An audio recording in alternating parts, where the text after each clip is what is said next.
Yolanda, Katrina, and coming we're coming straight from the streets. Well, Yolanda, what's been going on? Well, girl, you know there was this Palestine protest in Newport, and that's what we talking about today. Some people got arrested, and yeah, that's where we're bringing it today. So today on our podcast, we're coming straight from the streets. We're gonna have some wonderful people on who was out there. They was making noise. They was letting their truth be heard, and they're gonna let their truth be heard now because unfortunately they got arrested. And the things that they have been going through since then is really ridiculous, and nobody can tell a story better than them. But for y'all that don't know, again, we started this podcast, Yolanda and myself. It was her baby, her birth. My name, because anybody that know me know I am straight from the street, and I destroyed the street at one time, and now I'm just trying to get back and do the right thing even when nobody is looking. So we birthed this baby together, and we're here for our community. We love our community. We love people, so right now it ain't just really about our community because this took place in Newport. So we just care about people, and we're always going to give a format and a place for these people to tell their stories because the truth matters, and when you don't think your voice is being heard and you start speaking up and standing up, you realize that it does because people can't be wrong and strong. That's for sure. But we could do what? Stand tight and right. That's my logo. I love that logo. You know what I mean? Because unity, we didn't know what it was a long time ago. And we need to take lessons from other cultures because other cultures unite. So right now, that's what we're trying to do. We're trying to unite, but we're not trying to unite one culture. We're trying to unite cultures to make it one world because it's one human race. No matter where you come from, it's one human race. So that's what we're trying to do here as well. We're trying to let the voices of everybody be heard, no matter where they're from, no matter what they look like. Injustice is injustice. Right is right and wrong is wrong. So today we have Phil Erner with us. We have Jamie with us. And we have Jennifer Poroyé with us today. Did I get that right, Jennifer? Poroyé, but Poroyé. There we go.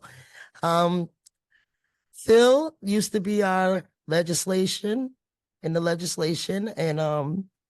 he's an activist, and he's radical, and he's amazing. I love everything about Phil. I swear I do. Jamie is a blessing. She's radical. She's out there. She's doing what she do. She makes a difference in all of our lives. We're just meeting Miss Jennifer, but she's the most important person in this story right now, as far as I'm concerned, because she's a student.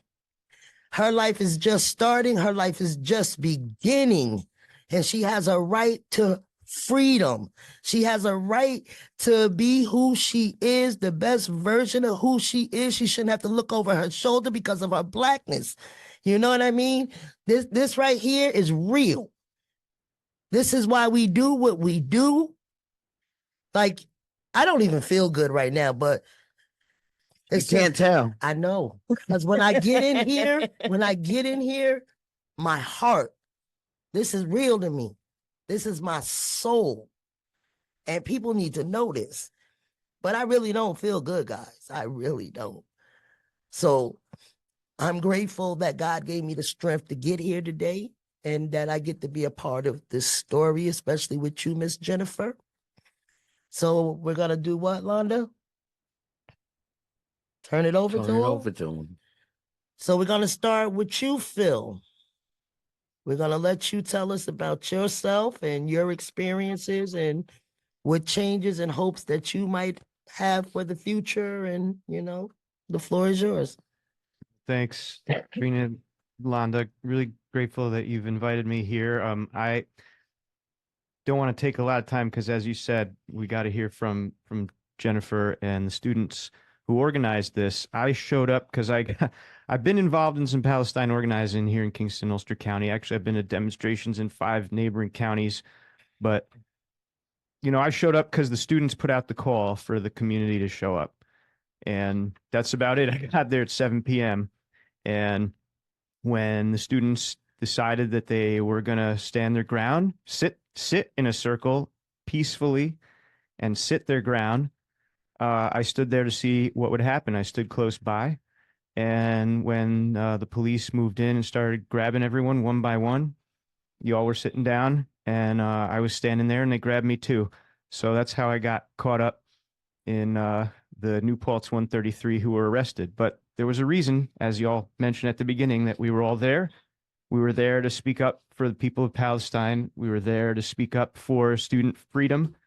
And as a public university, a public place, what the administration and the police did, I believe, was wrong, and the sheriff. And but let's hear it.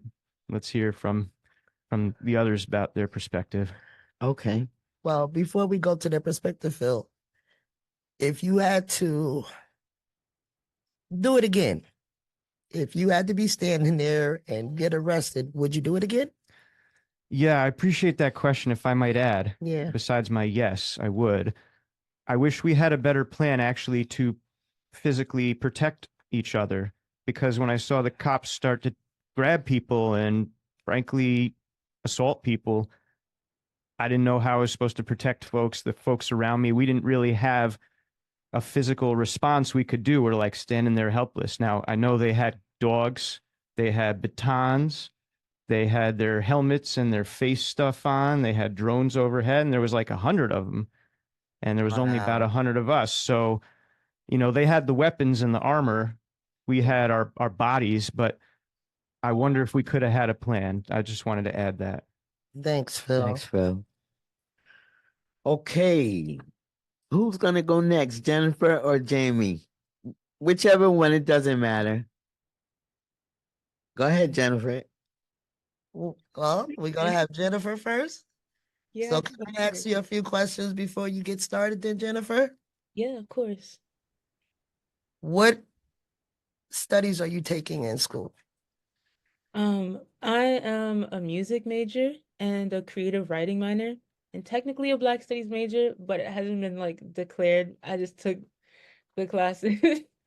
But yeah, that's kind of my course of study at New Paltz. And what made you want to get involved with activism? I would say mainly my involvement in the Fahari Libertad. It's a student organization that creates like magazines and like literary issues centering the narratives of Black and Brown and Indigenous students.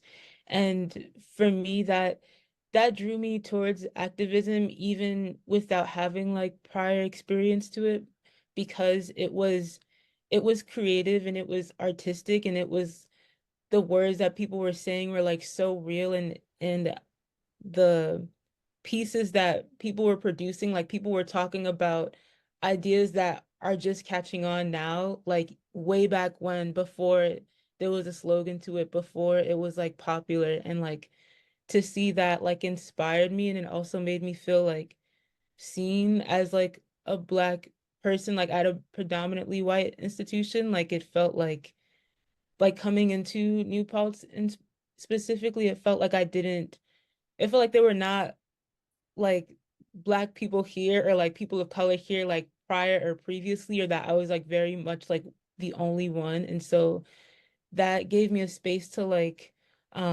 create and write, and also like share my perspective, and also like hear other folks perspectives, and like hear, like learn more about liberation, learn more about oppression, and learn that this is like not a new thing, but that this is a long standing There's like Yeah, a long history of it, like globally as well as like locally and that's communally. right. Yeah. I Oh, guess yeah. I think I also think about not to get off topic or whatever, but I think no, this about is your story. This is your truth. Tell us. thank you. I think about Tony Cade Bambara's quote about like how like the role of the artist is to like make the revolution irresistible, and I feel like that's what the Fahari like really did for me.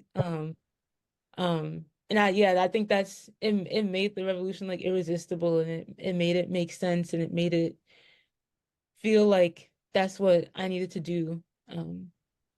Yeah. So how long have you been at SUNY? I've been at SUNY New Paltz for 4 years. So Jennifer, can you tell me, was this your first protest?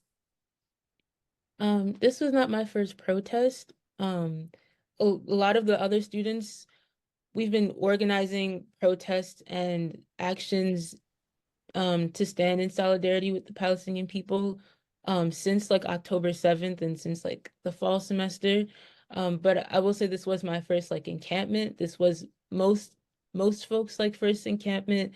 Um, and that's a form of protest, but that's like the first kind of that encampment and sustaining it and being a part of it. That's new to me. That's a first to me. You But not said I'm go ahead. I'm sorry. Oh, sorry. No, I was just saying, like, not my first protest, but the encampment was very new to me. That's the first for me. Okay. You said about brutality. Let's talk about that for a minute. How did the reaction come from the police? The reaction was, it was, it was brutal. Um, I think like, I think just the massive amount of like people and force and like the demonstration of force itself, like felt really, like, really, sorry, I'm trying to find the words. It Take was your Take your very, time. time. Take your time. it was very like paralyzing. Like it brought on this like new level of fear that I Mm. wasn't privy to before. Like Wow.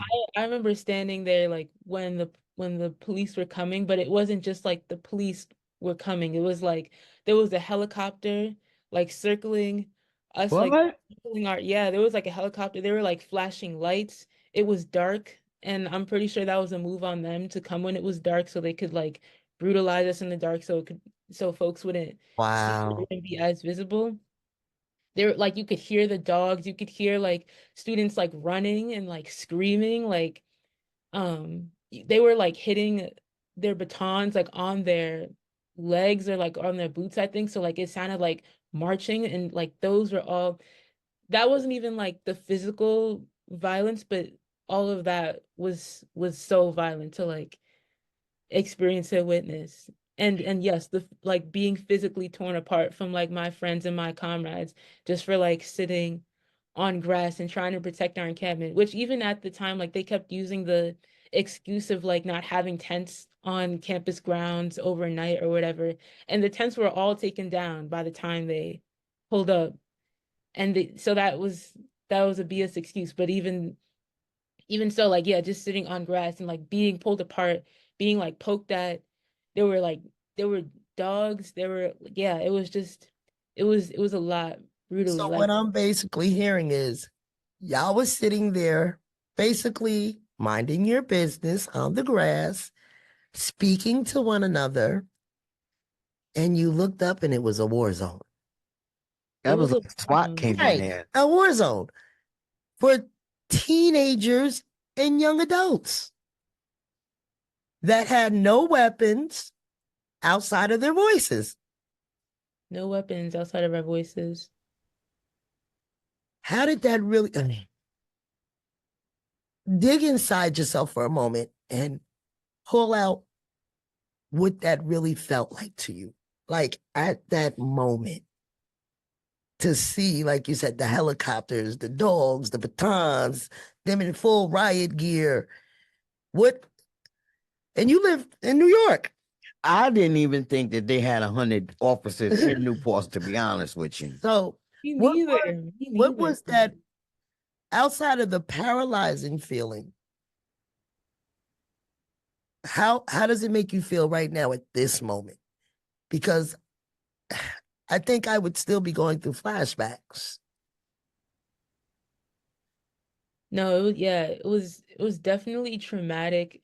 I think like the word like surreal is kind of all I have to like explain like the way that it felt at that moment. Like I remember like last year like taking a class with one of my like favorite professors in the Black Studies department, like a class on like the American Civil Rights Movement and like watching like college students and young people like protesting in colleges like in their colleges and getting like police violence inflicted on them.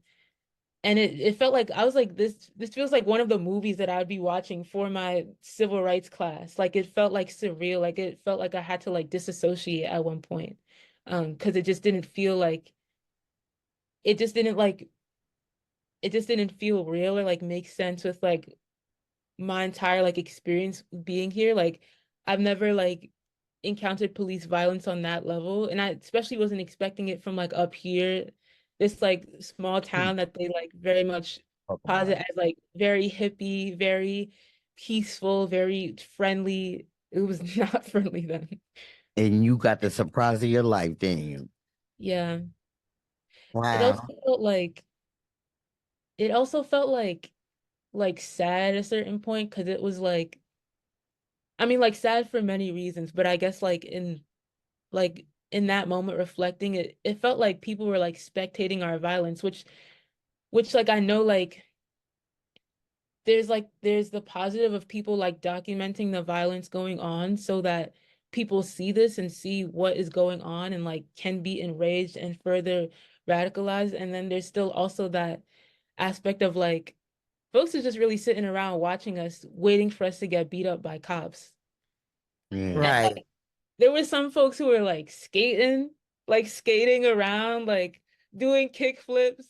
People were like smoking Wow. weed, like people were just like chilling. And I'm out here like shaking, not knowing when these like cops are going to like come and like take me away. And it feels like it yeah, with the helicopter and the flashing lights. Some people were trying to like interview us while we were sitting down, about to get arrested. And I was just like, Oh my not the God. place, not the time. Like it just felt like a Right. lot of like spectating of violence. Like I don't know if you've ever read like The Hunger Games, but like I Yeah. loved that series like growing up and like I think for like that moment, the first time like I realized like how like dehumanizing it can feel at times to like just be spectated and like Right.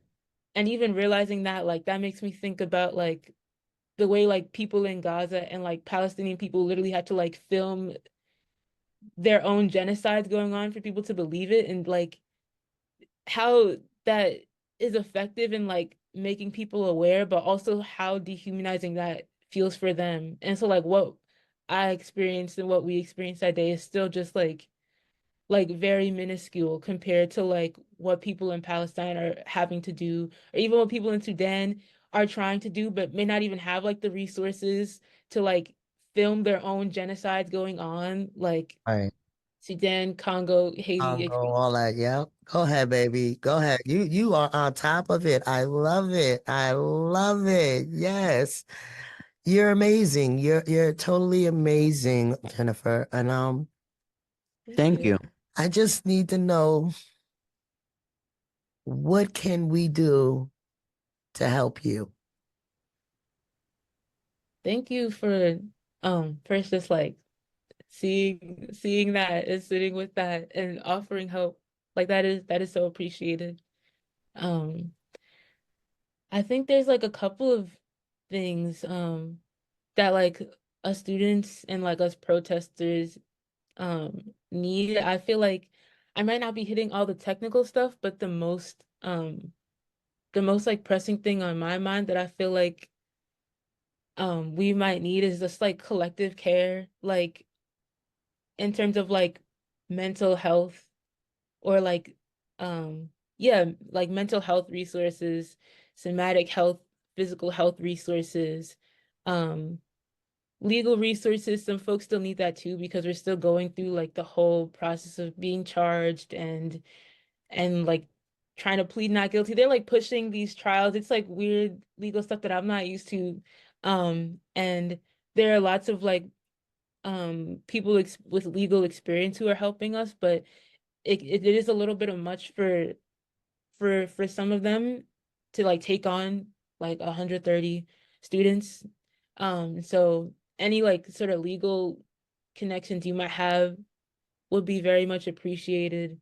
Any sort of like mental, physical health resources would be appreciated. And I say that like in particular because I think it's very, I'm thinking about post getting arrested and like us students like meeting back up and figuring out our next steps. Like there's still this sense of like, there wasn't this sense of like sitting down and being able to process like what just went on. There's a lot of like folks who are radicalized because they saw us get arrested and they're protesting and they're out in the streets making noise. And then there's us also not wanting the fire to go out, not wanting the movement to die and wanting to continue the work. But then there's also the aspect of us just being like tired and mentally and physically like fried and not able to continue the work as effectively. And I think it can be easy to just like go on and think about, okay, what's next? What can we do next to make sure that this movement doesn't die out? Because this movement is not going to die out and we don't want it to. But we also have to like make sure that this is going to be a long game, and so we need to make sure that we're like mentally and physically ready to do this work today and tomorrow and in the future. And so I think that's something that I'm also learning, like that I'm also like processing for myself, that it's not like necessarily selfish. It's actually like better in the long term to rest and to like process what just went on so that we're ready to like be on those streets again, like in the future. And so that we like this doesn't die out. Because I really don't want it to, and a lot of other students we don't want this to die out. And at the same time, we do need like care. We do need like to take the time to like rest, and so that we can be in our right minds to organize and to continue doing more. Hi, Jamie. Jamie from 845 Celebrates.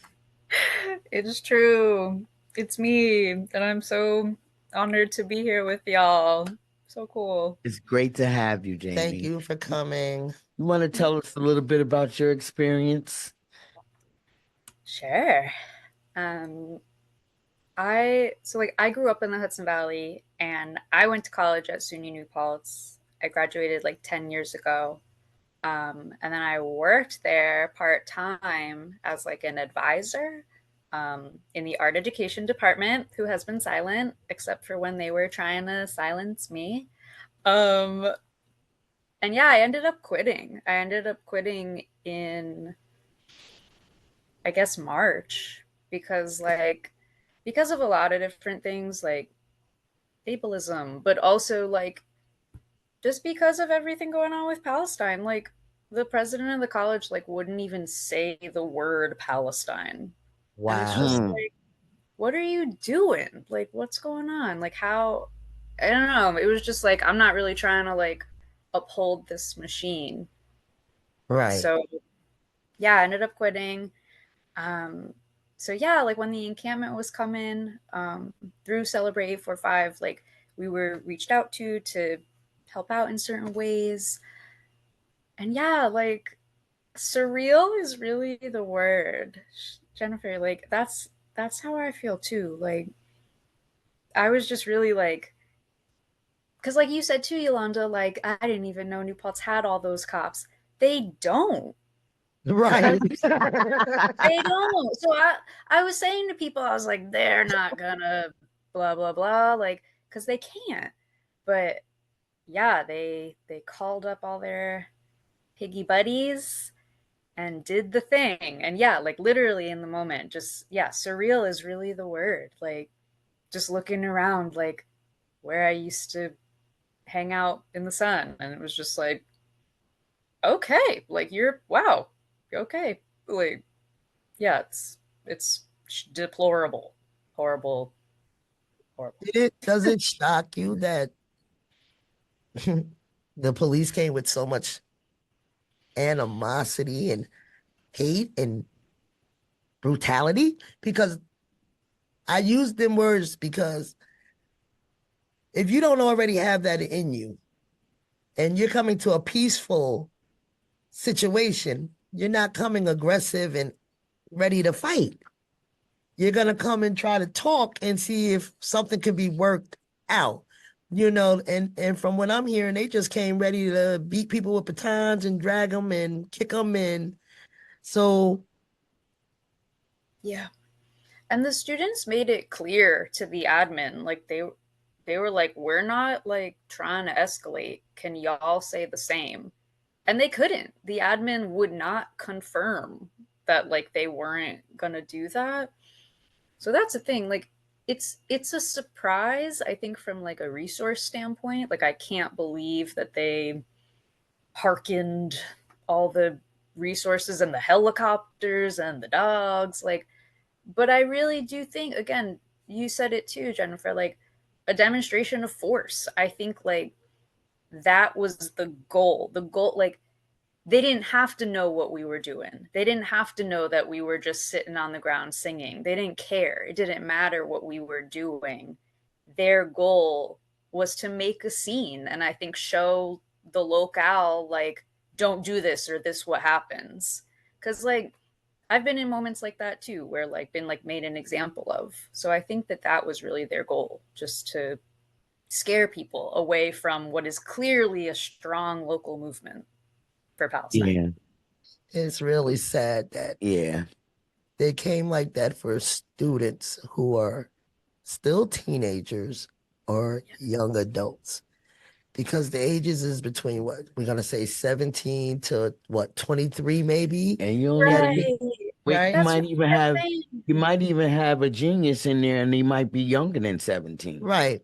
So to hear that the police came that way for them, but all these unsolved murders and all the other stuff that's going on in the world that they don't dress up the way they should, I guess, to go.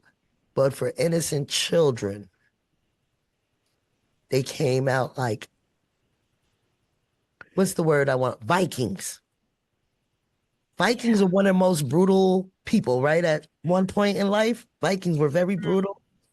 And that's what I just got that vision of them coming with the swords and the weapon and the gear and the that's intimidating to anybody. Right. Yep. And especially a young girl like Jennifer, a young lady like Jennifer, you know, that has this outlook on life and it's just destroyed overnight for her. Like, somebody that's their who goal. probably felt better before this incident having to call the police for protection. Now you probably be like, are they coming up? Right. See, I didn't even have to. She ain't even calling them. She just shook her head, no. And yet and still, they talking about building relationships with the community. How? You can't build relationships with a community that you're beating on, that you're abusing. Yep.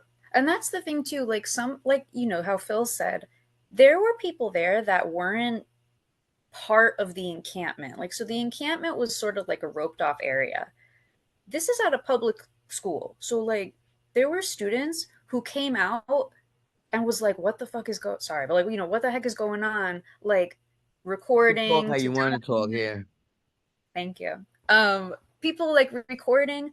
I met a girl at the police station. She wasn't even part of the encampment. She just saw the helicopters and went and took video. And then she was walking back to her room and they followed her. That's the thing. Like, she wasn't Wow. even there to protest. She wasn't even part of it. And it's like, exactly that. Wow. It's like, oh, like, here to protect. It's like, what are you Who? doing? Who was they Who was they protecting? protecting? They're there to protect that oppressive ass institution that I hope everybody divests from. No alumni donations, no more admissions. Like, shut it down. Shut it down. Shut it down. Hey, wow. Wow. This is very powerful. Like, Jennifer, a quick question. Would you do it again? I would do it again. I would do it again. It's important, and I also think that, like, I was talking with a friend like the other day who was also like in the encampment, and they were talking about how we don't talk enough about what the encampment was. Like, we do talk about the protests, and that is important to talk about, and to talk about the sheer brutality of that. But it's also important to talk about like that encampment and what that's liberated zone, what that was and what that meant for us. Like, it Can was you the tell first us? time. Yeah, yeah, I totally can. Um, for a lot of us, it was kind of a way to like reimagine like what we really want our worlds to look like. So it was a protest. It was protesting against these oppressive systems, but the community that we formed there, it gave us a space to figure out what do we want our world to look like when like outside of these oppressive systems. And so like that went into the ways that like we were providing food, like free food for each other, like free, like good food, like not just some like, like it went into the ways that like we provided like medicine and resources, and the way that like also the community provided the resources when we would like pull out ass. Like, also shout out to like Jamie, because like they would ask me like during the what do you guys need, like I'll try to hit people up. It it was a very like those moments were great reminders that like we are all we have, and like also some like we are all we need.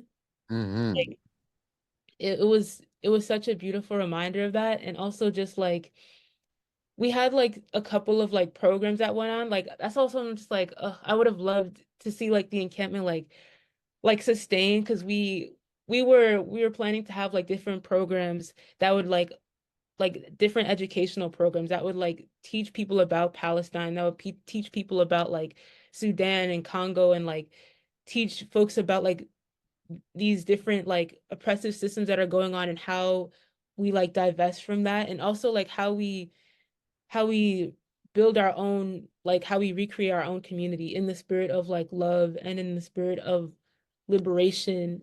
um and so I do want to say those words about the encampment. It was not perfect, because ain't nobody perfect.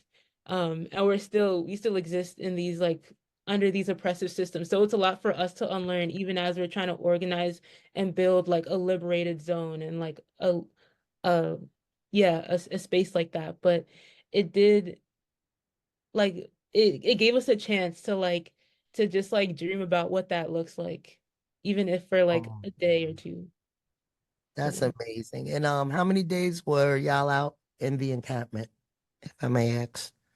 yeah, it was technically 3 days, because we were counting until like when we got arrested, until like the cops pulled up. But it was like 1.5 days, I'd say, like of like the encampment being like up there, stable for folks to come in and vibe. And yeah. Wow. You have an amazing story, young lady. You have an amazing journey ahead of you. You have a bright future ahead of you. I can see it. I can see it. Yes. God is not finished with you yet. I don't know what your belief system is, but I believe in God. And yeah. Anything you need, Jamie knows how to get in touch with me. Um, just reach out. I'd be honored to do whatever I can for you in the spirit of solidarity, in the spirit of love, in the spirit of peace. Jamie, you're amazing. Don't stop what you're doing. Jamie, is there anything you need? There you go. Oh no, I appreciate that, but just my thing is just like keep showing up. Like don't let them win. People have been here before. People in Palestine are going through it way more. Like keep it going, and like stuff like space like this is exactly what people need to keep going. So always so grateful for you both, Yolanda and Trina, for like holding the space to remind people to keep going. Right. Yeah. Now, you can listen to this on YouTube. You know that, right? Yes. Yeah. Or Spotify, anywhere where podcasts are, I believe is where it's going out. And if you need to reach out and say, I need my voice to be heard again, Let we're us here. know. Like we said, the radio show and the podcast. We care. We care. Thanks for showing up, guys. Phil, is there anything we could do for you? Do you need any help with anything?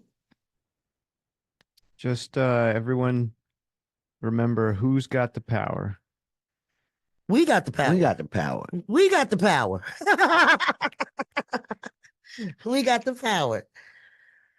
Greatly appreciate you guys coming on today. Is there anything else y'all would like to say before we end this beautiful podcast? Jennifer? Shame on Sunni. Shame on Wheeler. Mm-hmm. Shame on the administration. We're gonna press on. We're gonna keep moving forward. Can't stop, won't stop. Mm-hmm. Jamie? Anything? Free, free Palestine. Free, free Palestine. Thank you guys. Thank you, guys. And we'll be back again next week with Straight from the Streets. Woo. Thank you guys.